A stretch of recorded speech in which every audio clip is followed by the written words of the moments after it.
എല്ലാവർക്കും നമസ്കാരം. Welcome back to Niyans. ചോറിൻ്റെ കൂടെ കഴിക്കാൻ നല്ല നാടൻ രീതിയിൽ തയ്യാറാക്കിയിട്ടുള്ള 3 തരം കറികളുടെ റെസിപ്പിയാണ് ഇന്നത്തെ വീഡിയോയിലുള്ളത്. ആദ്യം തയ്യാറാക്കുന്നത് ഉണക്കമീനും ചേമ്പും കൊണ്ടുള്ള ഒഴിച്ചു കറിയാണ്. ഇതെങ്ങനെയാണ് ചെയ്യുന്നതെന്ന് നോക്കാം.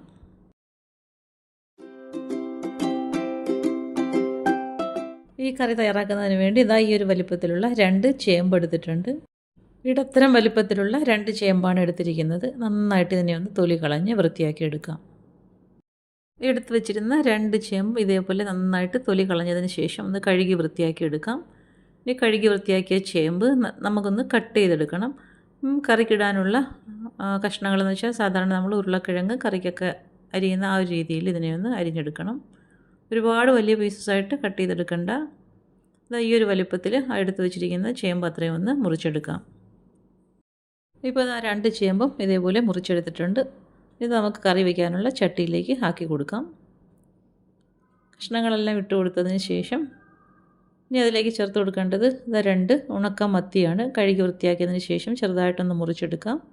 2-3 ചേർത്ത് കൊടുക്കാം. ഇനി അതിലേക്ക് വേകാൻ ആവശ്യമുള്ള വെള്ളം ഒഴിച്ചു കൊടുക്കാം. ഇനി ആവശ്യത്തിനുള്ള ഉപ്പ് ചേർത്ത് കൊടുക്കാം. ഒരു നുള്ള് മഞ്ഞൾപ്പൊടിയും കൂടി അതിലേക്ക് ഇട്ട് കൊടുക്കാം. ഇതൊരു 1/2 ടീസ്പൂൺ മുളക് പൊടിയും കൂടി ചേർത്ത് കൊടുക്കാം. ഇനി ഇതെല്ലാം കൂടി നന്നായിട്ടൊന്ന് മിക്സ് ചെയ്ത് കൊടുക്കണം. നല്ലതുപോലെ മിക്സ് ചെയ്ത് കൊടുത്തതിന് ശേഷം ചട്ടി മൂടി വെച്ച് അടുപ്പിലേക്ക് വെച്ച് കൊടുത്തൊന്ന് വേവിച്ചെടുക്കാം. അപ്പോൾ അത് വേകാൻ വെച്ചതിന് ശേഷം നമുക്ക് അരപ്പ് തയ്യാറാക്കാം. അതിനുവേണ്ടി മിക്സിയുടെ ജാറിലേക്ക് ആവശ്യത്തിനുള്ള തേങ്ങ ചിരകിയത് ഇട്ട് കൊടുക്കാം. ഇനി ഇതിലേക്ക് 1/2 ടീസ്പൂൺ നിറയെ മുളക് പൊടി ചേർത്ത് കൊടുക്കാം. മുളക് പൊടി ഇട്ട് കൊടുത്തതിന് ശേഷം ഒരു നുള്ള മഞ്ഞൾപ്പൊടിയും കൂടി ചേർത്ത് കൊടുക്കാം. ഇനി 1 ടീസ്പൂൺ മല്ലിപ്പൊടിയും കൂടി ചേർത്ത് കൊടുക്കുന്നുണ്ട്. ഒരു നുള്ള ഉലുവയും കൂടി ചേർത്ത് കൊടുക്കാം.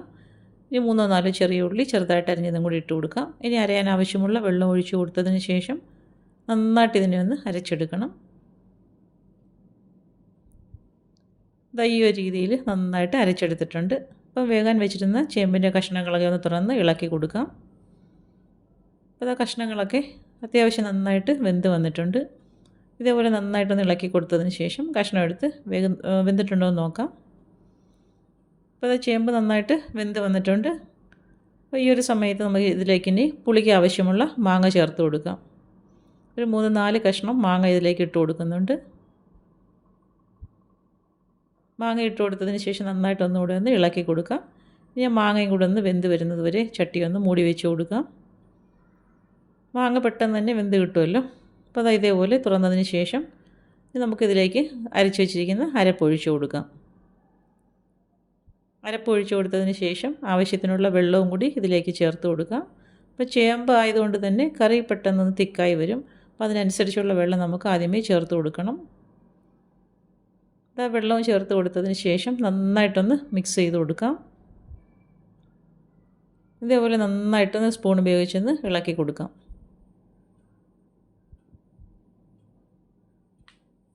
ഇനി ഇതിലേക്ക് ചേർത്ത് കൊടുക്കേണ്ടത് ഉണ്ടമുളകാണ്. ഞാൻ 2 ഉണ്ടമുളക് എടുത്തിട്ടുണ്ട്. ഇതേപോലെ 2-3 ആയിട്ടൊന്ന് കട്ട് ചെയ്തതിന് ശേഷം അതിലേക്ക് ചേർത്ത് കൊടുക്കാം. ഇനി കുറച്ച് കറിവേപ്പിലയും കൂടി ഇട്ട് കൊടുക്കാം.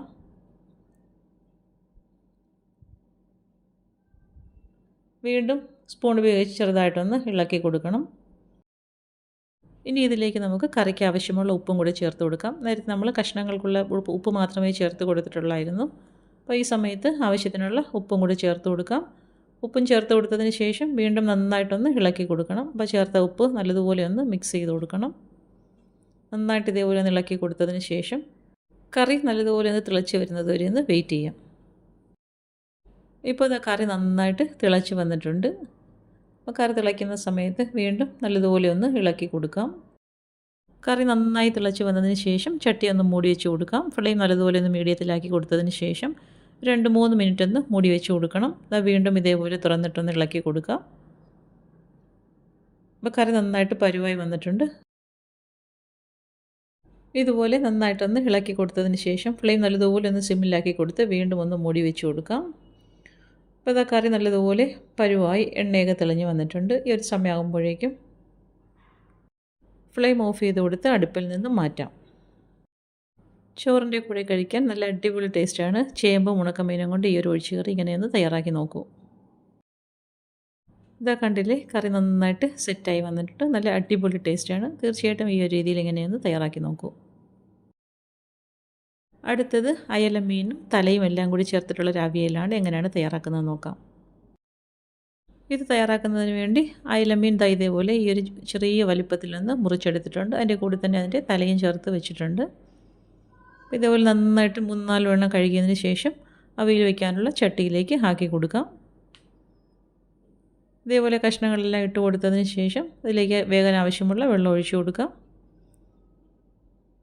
ഇതേപോലെ കണ്ടില്ലേ, കുഞ്ഞ് അയിലയായിരുന്നു, അപ്പോൾ അതിൻ്റെ തലയും കൂടി എടുത്തിട്ടുണ്ട്. മീൻ ചെറിയ കഷ്ണങ്ങളായിട്ടാണ് ഞുറുക്കിയെടുത്തിരിക്കുന്നത്. ഇനി ഇതിലേക്ക് ആവശ്യത്തിനുള്ള ഉപ്പ് ചേർത്ത് കൊടുക്കാം. അതുപോലെ തന്നെ ഒരു ടീസ്പൂൺ അളവിൽ മുളക് പൊടി ഇട്ട് കൊടുക്കാം. ഒരു 1/4 ടീസ്പൂൺ മഞ്ഞൾപ്പൊടിയും കൂടി ചേർത്ത് കൊടുക്കാം. ഇനി പുളിക്ക് ആവശ്യമുള്ള മാങ്ങ ചെറിയ കഷ്ണങ്ങളാക്കിയാണ് ഇട്ട് കൊടുത്തിരിക്കുന്നത്. അതും ഇതിലേക്ക് ചേർത്ത് കൊടുക്കാം. ഇതേപോലെ ഒരു ഉണ്ടമുളക് വളരെ ചെറിയ പീസായിട്ടൊന്ന് മുറിച്ച് അതിലേക്ക് ചേർത്ത് കൊടുക്കാം. ഒരു സവാള ചെറുതായിട്ട് അരിഞ്ഞതും കൂടി ചേർത്ത് കൊടുക്കുന്നുണ്ട്. സവാളയ്ക്ക് പകരം നമുക്ക് ചെറിയ ഉള്ളി വേണമെങ്കിലും ചേർത്ത് കൊടുക്കാം. ഇതേപോലെ ഒരു മുരിങ്ങയ്ക്ക ചെറുതായിട്ട് ഞുറുക്കിയതിന് ശേഷം അതും ഒന്ന് കീറി ഇതിലേക്ക് ഇട്ട് കൊടുക്കുന്നുണ്ട്. ഇതെല്ലാം കൂടി നന്നായിട്ടൊന്ന് മിക്സ് ചെയ്ത് കൊടുക്കണം. അപ്പോൾ മുരിങ്ങയ്ക്ക നമുക്ക് മീനിൻ്റെ അടിയിലേക്ക് ആക്കി കൊടുക്കാം. മുരിങ്ങയ്ക്കയ്ക്ക് കുറച്ച് വേവുള്ളത് കൊണ്ട് തന്നെ അത് അടിവശത്ത് കിടക്കുന്നതാണ് നല്ലത്. ഇനി ചട്ടി മൂടി വെച്ചതിന് ശേഷം അടുപ്പിലേക്ക് വെച്ച് കൊടുത്ത് വേവിക്കാം. ആ സമയത്തിന് നമുക്ക് അരപ്പ് തയ്യാറാക്കാം. അതിനുവേണ്ടി തേങ്ങ ചിരകിയത് മിക്സിയുടെ ജാറിലേക്ക് ഇട്ട് കൊടുക്കാം. ഒരു നുള്ളു ഉലുവ ഇട്ട് കൊടുക്കുന്നുണ്ട്. അതേപോലെ ഒരു 1/4 ടീസ്പൂൺ അളവിൽ മഞ്ഞൾപ്പൊടിയും കൂടി ചേർത്ത് കൊടുക്കാം. ഒരു 1/2 ടീസ്പൂൺ ഇഞ്ചി ചതച്ചതും കൂടി ചേർത്ത് കൊടുക്കുന്നുണ്ട്. ഇതൊരു 3-4 ചെറിയ ഉള്ളിയും കൂടി ഇട്ട് കൊടുക്കാം. ഇതൊന്ന് അരച്ചെടുക്കണം. ഈ ഒരു പരുവത്തിൽ ഇതിനൊന്ന് അരച്ചെടുക്കാം. ഇപ്പോൾ ഇത് അടുപ്പിലേക്ക് വെച്ച് കൊടുത്തിരുന്ന കഷ്ണങ്ങളൊക്കെ നന്നായിട്ട് വെന്ത് വന്നിട്ടുണ്ട്. അയല മീനൊക്കെ ആയതുകൊണ്ട് തന്നെ പെട്ടെന്നത് വെന്ത് കിട്ടും. നല്ലതുപോലെ ഒന്ന് ഇളക്കി കൊടുത്തതിന് ശേഷം അരച്ച് വെച്ചിരിക്കുന്ന അരപ്പ് ഇതിലേക്ക് ഇട്ട് കൊടുക്കാം. അരപ്പ് ഇട്ട് കൊടുത്ത് ഒന്ന് ലെവൽ ചെയ്ത് കൊടുത്തതിന് ശേഷം വീണ്ടും ചട്ടി ഒന്ന് മൂടി വെച്ച് കൊടുക്കാം. അരപ്പൊക്കെ ഒന്ന് ആവി കയറി വരണം. ഇതേപോലെ നിരത്തി കൊടുത്തതിന് ശേഷം കുറച്ച് കറിവേപ്പിലയും കൂടി ഇട്ട് കൊടുക്കാം. ഇട്ട് കൊടുത്തതിന് ശേഷം ചട്ടി മൂടി വെച്ച് കൊടുക്കാം.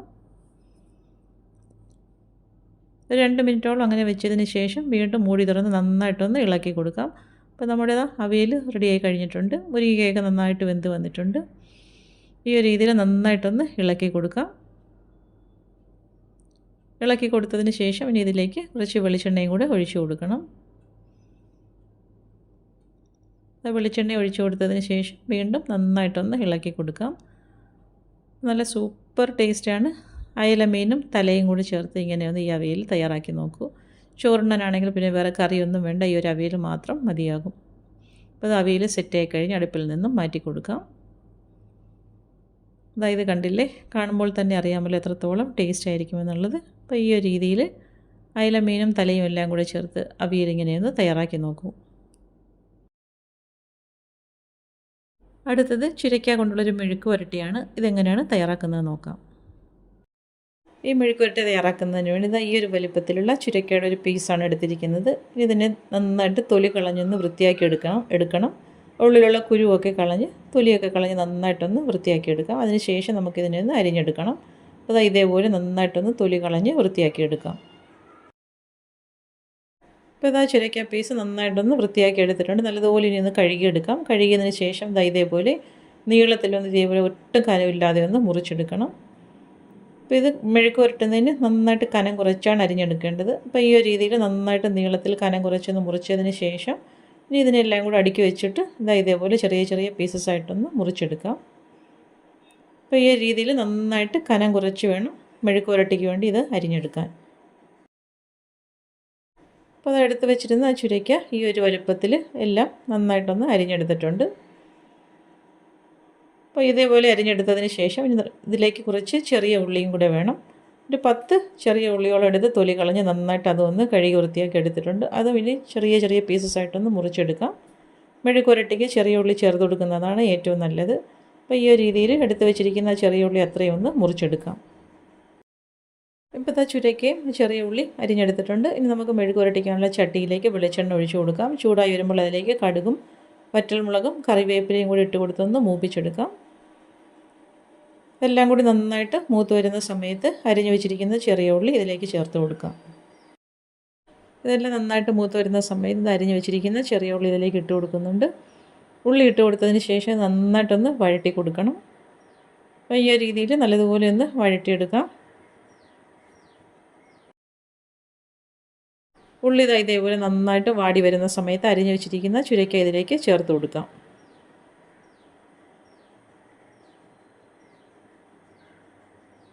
അപ്പോൾ ചുരക്കയും ചേർത്ത് കൊടുത്തതിന് ശേഷം നമുക്കിനി ഇതിലേക്ക് എരിവിന് ആവശ്യമുള്ള പച്ചമുളകും കൂടി ചേർത്ത് കൊടുക്കാം. പച്ചമുളക് ഇട്ട് കൊടുത്ത് ഇനി ആവശ്യത്തിനുള്ള ഉപ്പും കൂടി ചേർത്ത് കൊടുക്കണം. ഉപ്പും ചേർത്ത് കൊടുത്തതിന് ശേഷം നന്നായിട്ടൊന്ന് ഇളക്കി കൊടുക്കാം. ഇതിലേക്ക് നമുക്ക് വെള്ളമൊന്നും ഒട്ടും ഒഴിച്ചു കൊടുക്കേണ്ട ആവശ്യമില്ല. ഇത് ചുരക്കയൊക്കെ പെട്ടെന്ന് തന്നെ വെന്ത് കിട്ടുന്നതാണ്. അപ്പോൾ ഈ ഒരു രീതിയിൽ നന്നായിട്ടൊന്ന് ഇളക്കി കൊടുക്കാം. ഇളക്കി കൊടുത്തതിന് ശേഷം ഫ്ലെയിം നല്ലതുപോലെ ഒന്ന് സിമ്മിലാക്കിയതിന് ശേഷം ചട്ടി മൂടി വെച്ച് കഷ്ണങ്ങളൊക്കെ ഒന്ന് വേകുന്നത് വരെ വെയിറ്റ് ചെയ്യാം. വെള്ളം ഒട്ടും ചേർത്ത് കൊടുക്കേണ്ട ആവശ്യമില്ല. അത് ഇതേപോലെ ഒന്ന് മൂടി വെച്ച് കൊടുക്കുന്നുണ്ട്. ഇടയ്ക്ക് തുറന്നതിന് ശേഷം വീണ്ടും ഒന്ന് ഇളക്കി കൊടുക്കാം. വെള്ളം ഒട്ടും ചേർക്കാത്തത് കൊണ്ട് തന്നെ ഇടയ്ക്കിടയ്ക്ക് ഒന്ന് ഇളക്കി കൊടുക്കണം. വീണ്ടും അത് മൂടി വെച്ച് കൊടുക്കാം. വീണ്ടും ഇതേപോലെ ഒന്ന് തുറന്നതിന് ശേഷം ഒന്ന് ഇളക്കി കൊടുക്കാം. അപ്പോൾ ഈ ഒരു രീതിയിൽ 2-3 തവണ ഒന്ന് മൂടി വെച്ച് തുറന്ന് ഇളക്കി കൊടുക്കാം. മെഴുക്കുവരട്ടി പെട്ടെന്ന് തന്നെ റെഡിയായി കിട്ടും. ഇപ്പോൾ ഇതാ നന്നായിട്ട് മെഴുക്കുവരട്ടി സെറ്റായി വന്നിട്ടുണ്ട്. ഇനി ഇത് നമുക്കിങ്ങനെ ഒന്ന് ഇളക്കി കൊടുത്താൽ മതിയാകും. കഷ്ണങ്ങളൊക്കെ നന്നായിട്ട് വെന്ത് വന്നിട്ടുണ്ട്. അപ്പോൾ ഇത്രയേ ഉള്ളൂ. ചുരക്ക കൊണ്ട് നല്ല സിമ്പിളായിട്ട് തയ്യാറാക്കാൻ പറ്റുന്ന ഒരു മെഴുക്കുവരട്ടിയാണ്. ഈ ഒരു രീതിയിൽ ഇങ്ങനെയൊന്ന് തയ്യാറാക്കി നോക്കൂ. ഇപ്പോൾ അതായി മെഴുക്കുവരട്ടി സെറ്റായി വന്നിട്ടുണ്ട്. ഇനി നമുക്ക് ഫ്ലെയിം ഓഫ് ചെയ്ത് അടുപ്പിൽ നിന്ന് മാറ്റി കൊടുക്കാം. അതും നല്ല അടിപൊളി ടേസ്റ്റാണ്. ഈ ഒരു രീതിയിൽ ചുരക്ക കൊണ്ട് ഇങ്ങനെയൊന്ന് മെഴുക്കുവരട്ടി തയ്യാറാക്കി നോക്കൂ. അപ്പോൾ ഇന്നത്തെ വീഡിയോ ഇത്രയേ ഉള്ളൂ. ഇഷ്ടമായ ലൈക്ക് ചെയ്ത് സബ്സ്ക്രൈബ് ചെയ്ത് സപ്പോർട്ട് ചെയ്തേക്കൂ. എന്തെങ്കിലുമൊക്കെ അഭിപ്രായങ്ങളുണ്ടെങ്കിൽ കമൻറ്റ് ചെയ്യൂ. വീണ്ടും അടുത്ത വീഡിയോയിൽ കാണുന്നത് വരെ bye from Niyans. Thanks for watching.